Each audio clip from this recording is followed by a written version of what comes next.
tal, mis amados hermanos? Muy buenas noches. Un placer, como siempre, estar con ustedes para compartir el mensaje de la palabra del Señor. Este mensaje que es tan pertinente para nosotros en este tiempo y que, sin duda, que nos habla de la experiencia, de la vida de aquellos que también son parte del pueblo del Señor.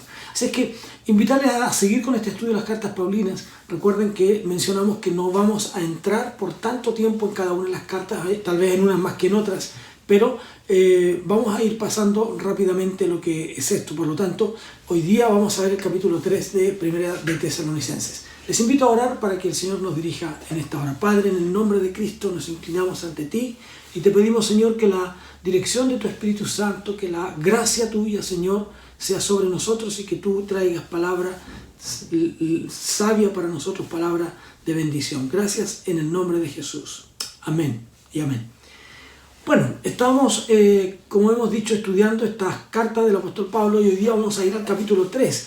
Y fíjense ustedes que Pablo había enviado a Timoteo para Tesalónica para que pueda estar con los hermanos y trae un buen informe, trae un informe satisfactorio. Y por eso que el texto 1 del capítulo 3 dice por lo cual, ¿no es cierto? Por lo cual, no pudiendo soportarlo más, acordamos quedarnos solos en Atenas. Pablo ansiaba, deseaba estar con los hermanos de Tesalónica una vez más, pero se queda en Atenas y envía a Timoteo. Tal vez, probablemente también pudo haber estado Lucas y Silas en aquel viaje. No nos dice el texto bíblico, no es tan amplio en eso, pero la expresión del apóstol Pablo es la que nos llama la atención y es la que debe motivarnos también a nosotros en este tiempo. La intención del texto y lo que Pablo coloca dice, por eso no pudiendo soportarlo más, es decir, no ansiamos tanto estar con ustedes, anhelamos tanto compartir con ustedes que ya no pudimos soportarlo y por lo tanto enviamos a Timoteo. Y fíjense que esto me parece importante conectarlo también con lo que está ocurriendo con nosotros en los evangélicos en Chile, en cada una de las iglesias, estas ansias de los hermanos de volver al templo, de volver a verse, por ejemplo. Creo que eso debe motivarnos a que cada domingo usted quiera estar en la casa del Señor, en el templo, los que pueden y los que no a través de lo virtual. Pero el propósito ha de ser vernos, extrañarnos. Somos una familia y por lo tanto tenemos que extrañarnos como hermanos en la fe. El apóstol había sentido este cariño verdadero por ellos, lo había expresado en los capítulos anteriores y ahora entonces Pablo procura estar con ellos. El amor, hermano mío, no es solo un afecto o simplemente una sensación, un sentimiento agradable.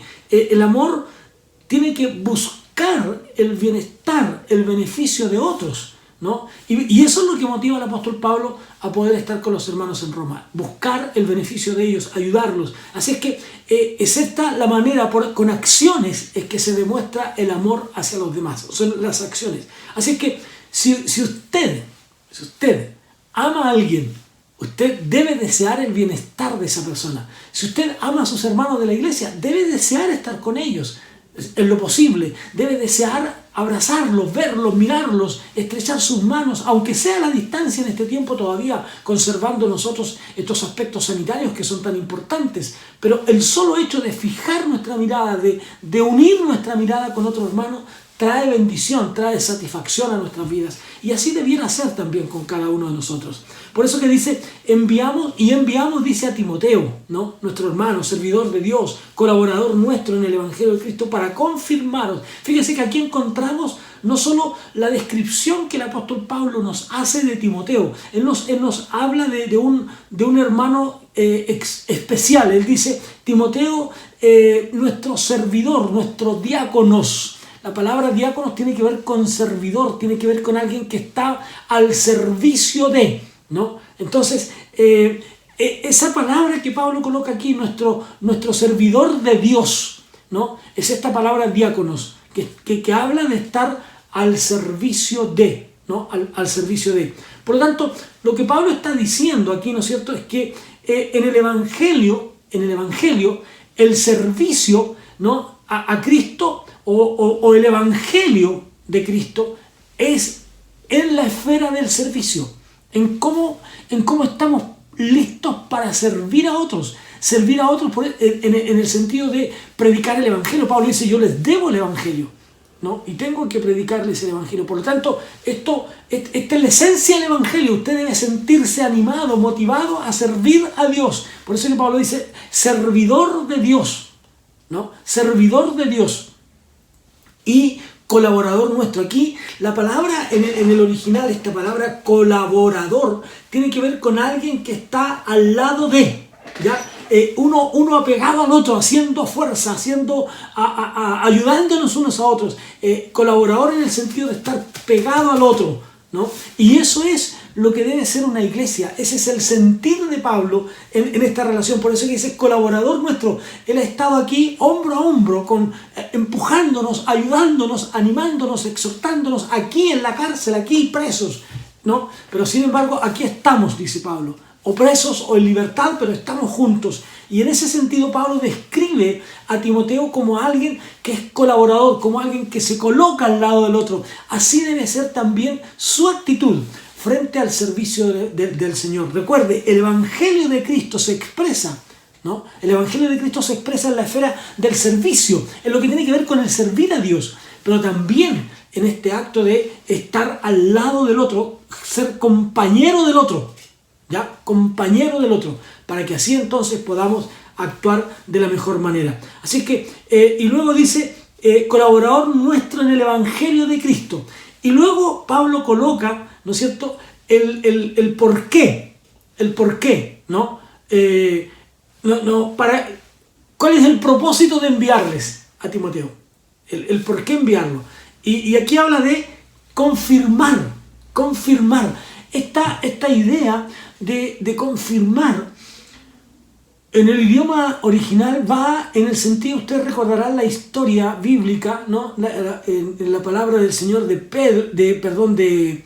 de Moisés, cuando él está, ¿no es cierto?, Israel está luchando, está batallando, ¿no? Y Moisés comienza a orar allí en el monte para que Dios fortalezca, anime y pelee con ellos. Y luego entonces dice que como las manos de Moisés se cansaban, yo no sé si lo ha procurado alguna vez, pero si usted tiene las manos levantadas mucho tiempo, sus brazos comienzan a decaer y poco a poco van bajando. Y cuando las manos de Moisés bajaban, entonces el pueblo perdía fuerzas, por lo tanto había que levantarlas de nuevo, hasta, ¿no es cierto?, que se colocan al lado de él a Aarón y Hur, ¿no? Se percatan de este hecho y se colocan al lado de Moisés, lo sientan en una piedra, ¿no? Y levantan los brazos y sostienen los brazos de Moisés para que entonces el pueblo de Israel pueda ganar la victoria, pueda ganar la lucha. Eso es, esta palabra confirmarlos, tiene que ver con eso, sostenerlos, ¿no? Para sostenerlos en la fe, para que vuestra fe no decaiga, para que vuestra fe no se aminore, sino que al contrario, les he enviado a Timoteo para que vuestra fe se alce, se levante más allá todavía y puedan ustedes sentir la gracia y la fuerza del Señor, confirmaros. Entonces esta palabra tiene que ver también con esta raíz, ¿no es cierto?, del sostener, confirmarlos, pero ¿para qué? Para sostenerlos en la fe, es decir, que vuestra fe no se debilite, ¿ya? Que vuestra fe no se debilite, que no pase como cuando Moisés bajaba sus brazos y el pueblo de Israel se debilitaba, sino que al contrario, he enviado a Timoteo para que levante sus brazos, ¿no? Y la fe de ustedes se mantenga en alto, la fe de ustedes se mantenga firme, la fe de ustedes se mantenga sólida, la fe de ustedes no decaiga bajo ninguna circunstancia, que cuando la batalla arrecie, la fe de ustedes se mantenga en alto. Eso es lo que Pablo está diciendo. Entonces ahí está. La fe necesita ser, ¿no es cierto?, confirmada, ¿no? Entonces, luego termina este texto diciendo simplemente que a fin de que, dice, de animarlos a ustedes, de llevarlos, de ayudarlos. Miren lo que dice el texto 2. Y enviando a Timoteo, nuestro hermano, servidor de Dios y colaborador nuestro en el Evangelio de Cristo, para confirmaros y exhortaros, ¿no? Exhortar tiene que ver en el sentido de ayudar, Vamos, hermanos, vamos que se puede, vamos que podemos. La iglesia del Señor puede, la iglesia del Señor tiene fuerzas. Las puertas del infierno, dice la Biblia, no prevalecerán contra ella, dijo Jesús. No, ni aún las puertas del infierno, ni aún todos los poderes de Satanás podrán derribar o destruir la iglesia del Señor. La iglesia del Señor se mantendrá sólida, se mantendrá fuerte. Entonces Pablo dice, he enviado, el sentido de exhortar aquí, lo he enviado para animarlos, para alentarlos, ¿no? Para ayudarlos en esta fe. Así que, a fin de que, dice Pablo en el versículo 3, a fin de que nadie se inquiete por estas tribulaciones, porque vosotros mismos sabéis que para esto estamos puestos, ¿no? Porque vosotros mismos sabéis vuestras aflicciones, a fin de que nadie se inquiete. Hermanos, en la vida nosotros tenemos dificultades. En la vida cristiana nosotros no estamos exentos de dificultades. El Señor dijo, en el mundo tendréis aflicción, pero confiad, yo he vencido al mundo. Es cierto, sí, vendrán momentos de aflicción, vendrán momentos complicados, vendrán momentos complejos en nuestra vida, ¿no? Pero Pablo dice, para esto estamos, ¿no? Para pasar las tempestades, ¿no? Para salvar las tempestades. Y como yo he dicho en innumerables ocasiones, ¿no? Cuando cantamos paz en la tormenta, ¿no? Lo cantamos. El tema es si lo creemos realmente, ¿no? Que el Señor nos dé paz en la tormenta. No que nos levante y nos saque de la tormenta, porque seríamos débiles. Las aflicciones nos ayudan, hermanos, para que nosotros podamos mirar. Dice el Señor Jesús en Juan capítulo 16, el verso 33, dice, estas cosas os he hablado para que en mí tengáis paz. En el mundo tendréis aflicción, pero confiad, yo he vencido al mundo, para que tengáis paz, ¿no? Así es que las aflicciones constituyen un problema, ¿no? Que vamos a experimentar, pero un problema que nos va a ayudar también, un problema que nos va a ayudar en nuestras vidas. Las aflicciones, ¿no? Esta palabra que aquí aparece para aflicciones es lo mismo que para tribulaciones, ¿no? Cuando estábamos con vosotros, Pablo dice, nosotros sabíamos que estas cosas vendrían y se las enseñamos. Aquí la palabra aflicción tiene el sentido de tribulaciones, pero la idea es que las aflicciones son hechos menores, ¿no? Y es el propósito, uno de los propósitos de las aflicciones es acercarnos más a Dios. ¿Por qué?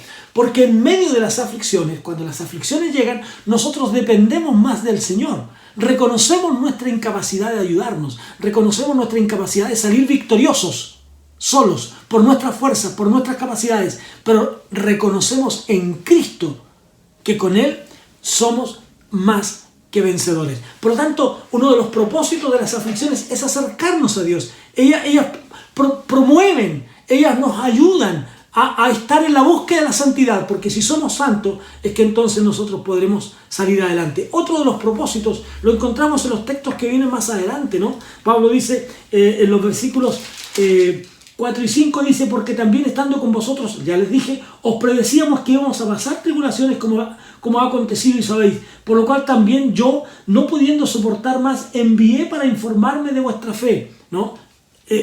Informarme de vuestra fe, pues temía que os hubiera tentado el tentador y que nuestro trabajo hubiera sido en vano.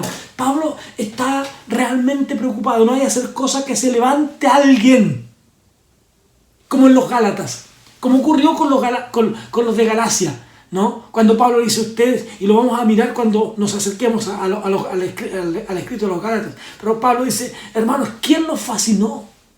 ¿Qué les contó una historia tan grande que derribó la fe que ustedes tenían? ¿Quién los llevó a dejar de participar y de depender del Espíritu para depender de la carne, ¿no? De esos apetitos? Pablo dice, el tentador, ¿no? Este Satanás, ¿no? El diablo había dicho en el capítulo 2, él nos estorbó para ir a ustedes, ¿no? Así es que, hermanos, ustedes están allí para, en medio de las aflicciones, acercarse a Dios. Ahora, otro Otro de los aspectos importantes de las aflicciones es comprobar qué tan auténtica es nuestra fe, qué tan auténticas son nuestras convicciones.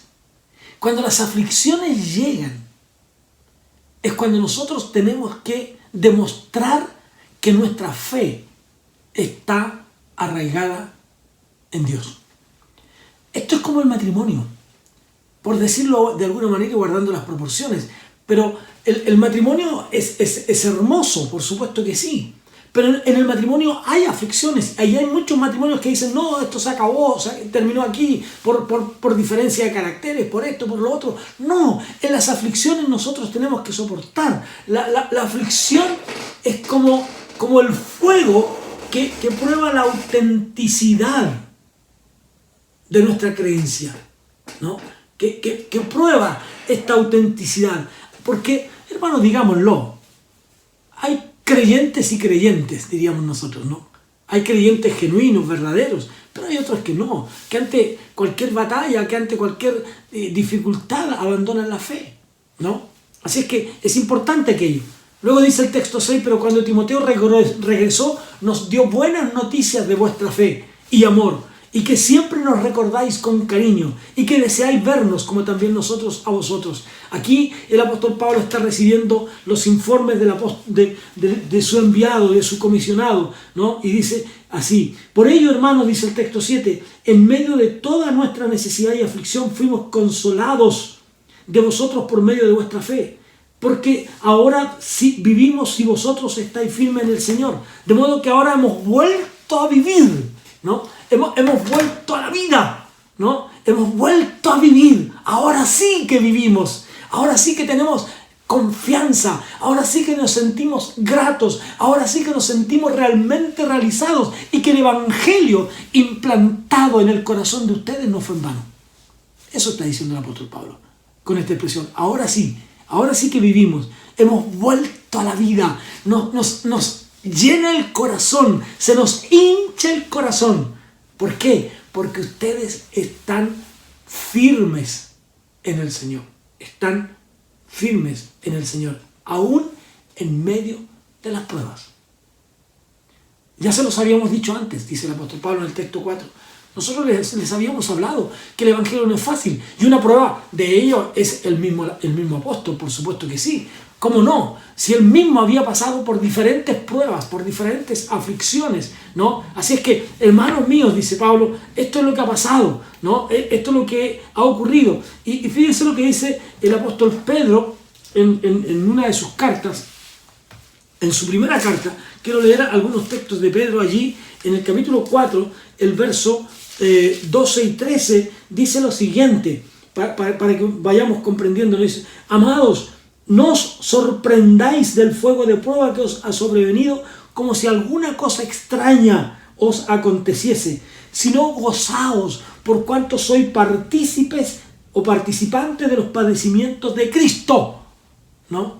De los padecimientos de Cristo, para que también en la revelación de su gloria os gocéis con alegría. Fíjense lo que está diciendo Pedro. Amados, no se sorprendan, ¿no? No se sorprendan, las aflicciones se dan como el fuego de la prueba, así como las monedas, como el oro, ¿no es cierto?, como el cobre, se prueban en el fuego, y al pasar por el fuego van quitándose las impurezas, van sacándose todo lo que molesta, todo lo que impide, ¿no es cierto?, que podamos ver un metal precioso, un metal limpio, un metal con un alto porcentaje de pureza. No 100% puro, pero con un alto porcentaje de pureza. Pedro dice: amado, no se sorprendan del fuego. El fuego es para pasarlos, para que vayan dándose cuenta que en las aflicciones, que en las pruebas las cosas van ocurriendo, pero ustedes saldrán victoriosos. Así que pónganle, actuemos. Al contrario, dice, gócense, disfruten. ¿Por qué? Porque al pasar por pruebas ustedes están haciendo un símil, ni siquiera algo parecido. Ni siquiera algo tan cercano, pero un símil de lo que Cristo padeció por ustedes, ¿no? Soy participante de los padecimientos de Cristo para que también la revelación de su gloria, ¿no? En la revelación de su gloria os gocéis con gran alegría. ¿Qué bendición es eso, saber, hermanos, que cuando todo esto pase, que cuando la aflicción pase, que cuando el momento duro en este mundo, ¿no es cierto?, pase, nosotros iremos a la gloria eterna a disfrutar con Dios para siempre, por los siglos de los siglos. Así es que Pablo dice, hermanos, no se aflijan, hermanos, no se sorprendan. Esto es así, esto está hecho de esta manera. Ustedes tienen que tener la plena convicción de que Dios los va a acompañar. Ahora bien, ya Pablo ha sabido de ellos. Ya Pablo ha escuchado cómo ellos están. Pero ahora es el tiempo también de motivar. Motivar no solo a que la fe se mantenga sólida. No motivar solamente a que hay que animarlos y exhortarlos. Ahora Pablo está hablando de lo que hay que hacer. Y eso es predicar el Evangelio. Por lo cual dice, por todo lo anterior, por lo que ya les he dicho, ¿no? ¿Qué acción de gracias podemos dar a Dios por vosotros, por todo el gozo con que nos alegramos a causa de vosotros delante de Dios? Mire, lo voy a leer en Reina Valera porque lo estaba leyendo en otra versión, pero el texto 9 nos dice lo siguiente: por lo cual, ¿qué acción de gracias podremos dar a Dios por vosotros, por todo el gozo con que nos gozamos a causa de vosotros delante de Dios? ¿Qué podemos hacer? ¿Cómo podemos recompensar aquello? ¿Qué podemos hacer? Y Pablo dice, algo podemos hacer. Y es que podemos orar por ustedes. Podemos interceder por ustedes, orando de noche y de día con gran insistencia, para que veamos vuestro rostro y completemos lo que falte a vuestra fe. ¿No? El trabajo del apóstol Pablo había sido interrumpido bruscamente en Tesalónica. Lo habían sacado de la ciudad. Y Pablo dice, mi trabajo fue incompleto. Aún falta, aún necesito decirles unas cuantas cosas. Aún necesito decirles lo que ustedes deben vivir y experimentar. Aún falta, hermanos. Por eso Pablo dice, orando de noche y de día con gran insistencia, para que veamos vuestro rostro. Cómo Pablo quería ver a los hermanos, cómo anhelaba estar con ellos, verlos cara a cara y poder apreciar en ellos todo lo que Dios tenía para ellos. Por tanto, es importante este hecho maravilloso. Así es que queremos verlo. ¿Qué podemos hacer? ¿No? Y luego dice, orando. La labor de Pablo no había sido interrumpida, como dije, es cierto. Pero aún hay tiempo, hay cosas por hacer. Y luego dice en el versículo 11, pero el mismo Dios y Padre de nuestro Señor Jesucristo dirija nuestro camino a vosotros. El mismo Dios y Padre de nuestro Señor Jesucristo dirija nuestro camino a vosotros. La intensidad de Pablo, ¿no? Se ve en estas expresiones cuando él dice, yo quiero estar con ustedes, yo quiero verles, yo quiero gozarme con ustedes, yo quiero disfrutar con ustedes, yo quiero alabar a Dios con ustedes. Hermanos míos, esto es algo que nosotros también tenemos que desear. Como dije al comenzar este estudio de hoy, cuando estábamos en pandemia, decíamos, hermanos, vamos a volver al templo, deseamos estar en la casa del Señor, anhelamos estar en la casa del Señor. Pues hermano mío, este es el tiempo. Este es el tiempo. Usted era pastor, pero no podemos abrazarnos con los hermanos, no podemos estar tan juntitos como quisiéramos, es verdad. Pero hermanos míos, el solo vernos produce gozo, produce bendición. El solo mirarnos a los ojos trae bendición a nuestra vida. Busquemos la manera. Y luego dice el apóstol Pablo, el Señor os haga crecer y abundar en amor unos con otros y para con otros, como también lo hacemos nosotros para con vosotros, a fin de que Él afirme vuestros corazones, que os haga irreprochables en santidad delante de Dios nuestro Padre, en la venida de nuestro Señor Jesucristo con todos sus santos. cuando los santos vengan, cuando los hijos de Dios regresen, con el Rey de Reyes en la nube, nosotros los vivos, dice Pablo, seremos transformados e iremos al encuentro del Señor. Allí, hermanos, será un tiempo gozoso, allí será un tiempo maravilloso. Hermanos, dejemos que la santidad de Dios opere en nosotros, que la santidad de Dios trabaje en nuestras vidas, que vayamos pasando por este fuego que nos abraza, este fuego que nos quema, pero que al final el resultado, en nuestro caso, cuando estemos con el Señor, seremos totalmente puros, porque ya estaremos con el Señor. Porque allí, como dice un hermoso himno, a mí me encanta aquel himno que dice que nosotros estaremos con el Señor, ver su rostro. ¿Qué será? Estar con Él cara a cara. Qué dicha más grande, hermanos, que nosotros podamos estar con el Señor cara a cara, ver su rostro. Oh, hermoso himno el que cantamos, hermanos, ¿no? Cara a cara espero verle, cara a cara espero verle, ¿no? Ese ha de ser nuestro deseo profundo en nuestra vida, ver el rostro del Señor, verlo cara a cara. Qué bendiciones cuando podamos ver el rostro del Señor, ese rostro maravilloso, ¿no? Solamente ver el rostro del Señor. Qué grato, hermanos, qué grato es estar en la presencia del Señor. Ese es un momento, será un momento maravilloso para nosotros, ver el rostro del Señor en nuestras vidas. Qué bendición más grande, qué acto más glorioso que ver el rostro del Señor.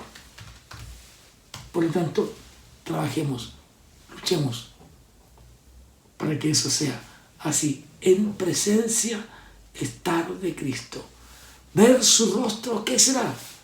Cuando al fin, en plena gloria, mi alma le contemplará. Cuánto gozo habrá con Cristo cuando no haya más dolor, cuando cesen los peligros y estemos en su amor. Cara a cara, cuán glorioso ha de ser así vivir, ver el rostro de quien quiso nuestras almas redimir. Cara a cara espero verle, más allá del cielo azul. Cara a cara, en plena gloria, he de ver a mi Señor. Qué momento más extraordinario. Así dice el apóstol Pablo. Por eso entonces, cuando en la venida del Señor crezcamos. Así es que aquí Pablo dice, también los anima y los desafía a que el amor de ellos sea un amor que se exprese en las acciones. Aquí la palabra amor, la traducción aquí es ágape, ¿no? Y el ágape tiene que ver con, el amor ágape tiene que ver con cómo nosotros logramos que el otro sea bendecido. Y tenemos que trabajar en pos de eso. Y tenemos que esforzarnos en razón de eso. Y mira lo que dice el versículo 13, el apóstol Pablo. Para que sean afirmados vuestros corazones. Sean afirmados vuestros corazones. ¿No? Que el amor de ellos, de los unos con los otros, sea el reflejo de la santidad. ¿No? El amor se refleja en la santidad. Qué tremendo, ¿no? En esa santidad, el fin del amor, que se refleja en el carácter de la santidad. Así es que, así tenemos que vivir nosotros hoy en día. Ahora, luego, al final dice, ¿para cuándo todo esto? Luego dice, en la venida de nuestro Señor Jesucristo. Aquí tiene que ver con la parusía, ¿no? El hecho del regreso del Señor. Indica que los santos van a llegar a la gloria eterna, van a llegar a la presencia de Dios. Él no va a entregarles todo hasta que su reino, hasta que estemos en su reino eterno, ¿no? Hasta que estemos en su reino eterno, usted y yo disfrutando de la presencia del Señor. Ahora bien, esta venida, esta aparición, ¿no? Del Señor, esta venida gloriosa por su iglesia, y que será también para nosotros un hecho maravilloso. Ahora bien, los textos del capítulo 4, ¿no? Viene a confirmar lo que va a vivir, lo que vamos a ver más tarde. ¿Cómo deberían vivir? ¿Cómo deberían expresar, ¿no?, los tesalonicenses estas experiencias con Dios? ¿Cómo podrían hacerlo? Y aquí Pablo lo resume en las siguientes expresiones, ¿no? El regreso del Señor es una esperanza que nos purifica, ¿no? Por eso que dice: por lo demás, hermanos, os rogamos y exhortamos en el Señor Jesús que de la manera que aprendisteis de nosotros, como os conviene conduciros a agradar a Dios, así también abundéis más y más. Es decir, Pablo habla de este andar, ¿no? Este conducirlos, conducirse, ¿no?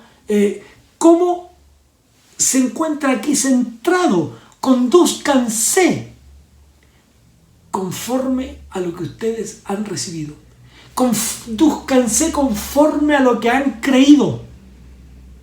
Que vuestra creencia, que vuestra fe sea el motivo del cómo ustedes se conducen, del cómo ustedes marchan, del cómo ustedes van, del cómo ustedes caminan.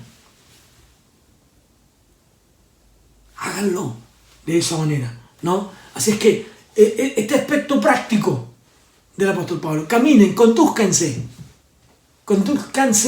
de acuerdo a vuestra fe, condúzcanse de acuerdo a vuestra fe, esperando, ¿no es cierto?, la venida del Señor. Entre tanto que el Señor viene, entre tanto que el Señor regresa por nosotros, no nos quedemos simplemente sentados esperando, no nos quedemos impávidos, o no nos quedemos solamente mirando cuando el Señor regresa. No, entre tanto que Él viene, ustedes condúzcanse en santidad. Ustedes condúzcanse procurando que otros conozcan el Evangelio. Ustedes condúzcanse, ¿no?,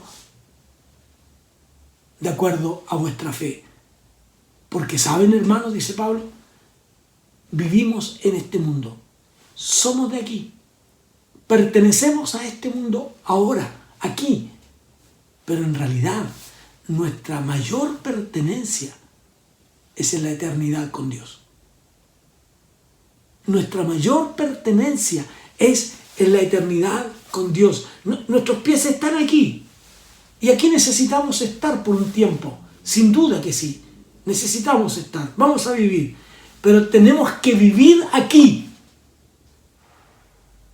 Tenemos que vivir aquí como agrada al Señor. Nuestra experiencia de vida aquí tiene que ser como le agrada al Señor.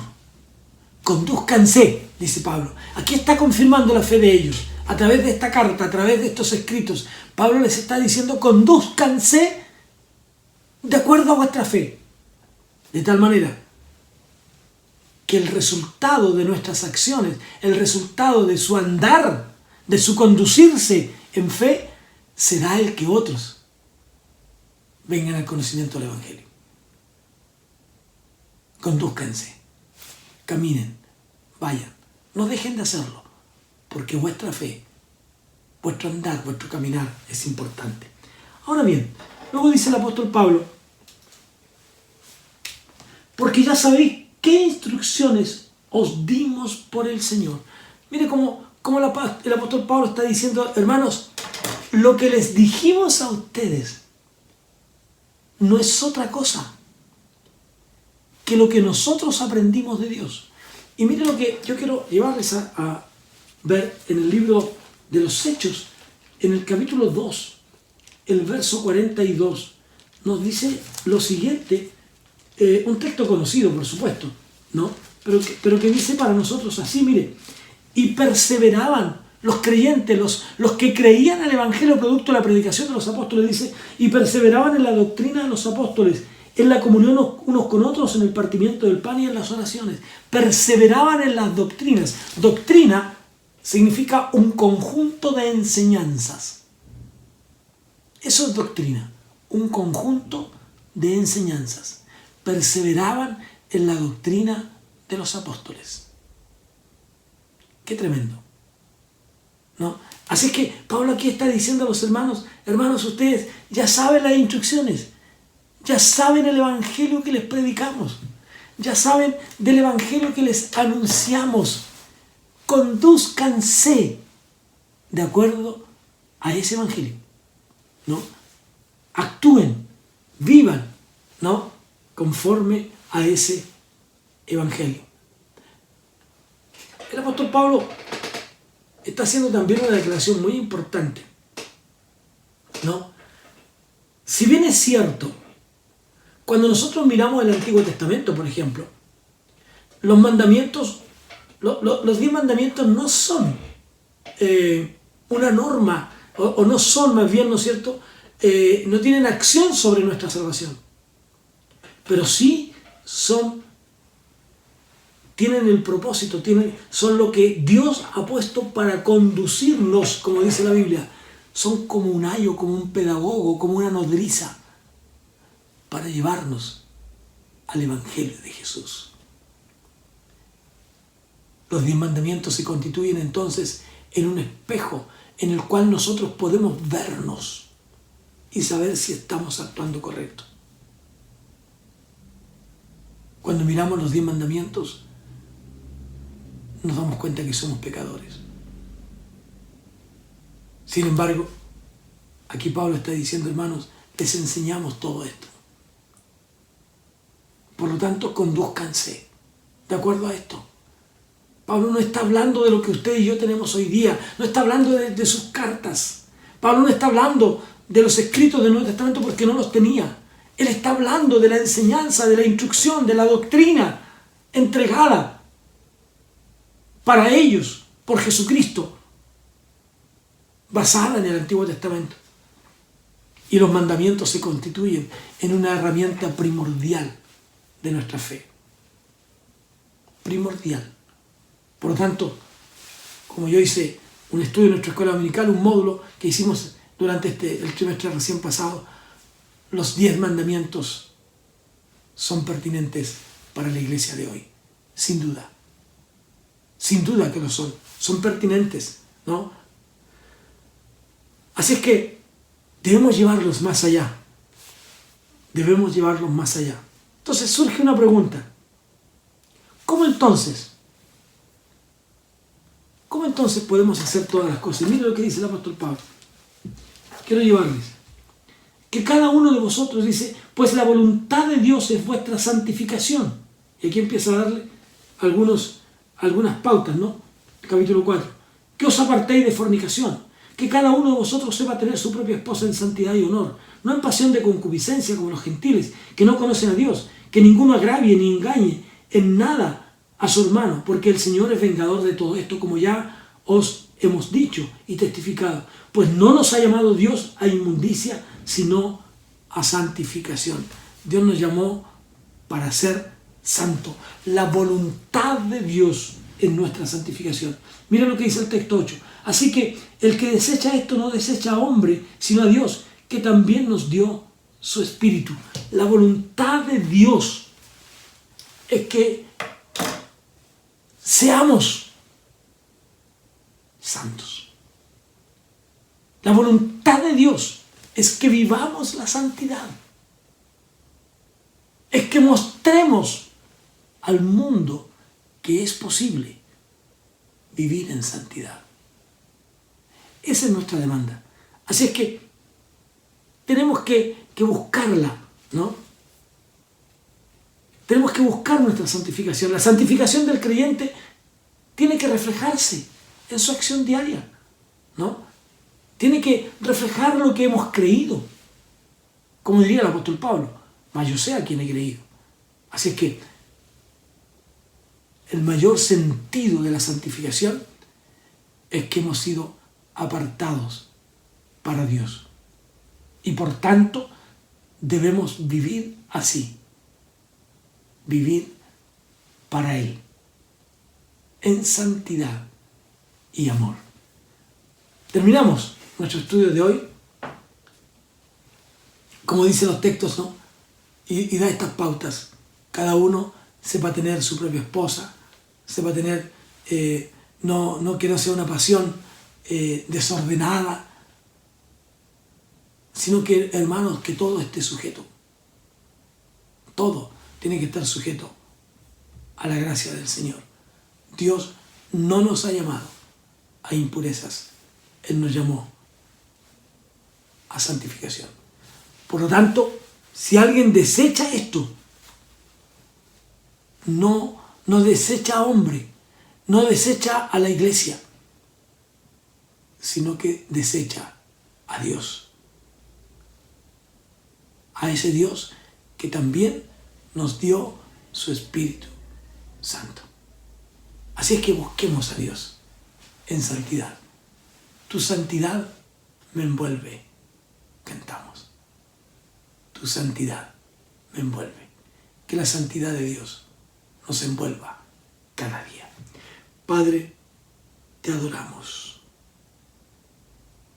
te alabamos, te bendecimos, te honramos, glorificamos tu precioso nombre y rogamos, Señor, que tu santidad sea sobre nosotros para que el mundo crea, que la gente vea en nosotros al Cristo del Calvario, al Cristo que resucitó de entre los muertos para dar vida y vida en abundancia. Amén y amén. Que Dios les bendiga, mis amados. Un placer, como siempre, como cada día, estar juntos. Nos encontramos la próxima semana. Recuerde, todos los miércoles a las 20 horas nos encontramos para estudiar la palabra de Dios. Un gran abrazo. Bendiciones.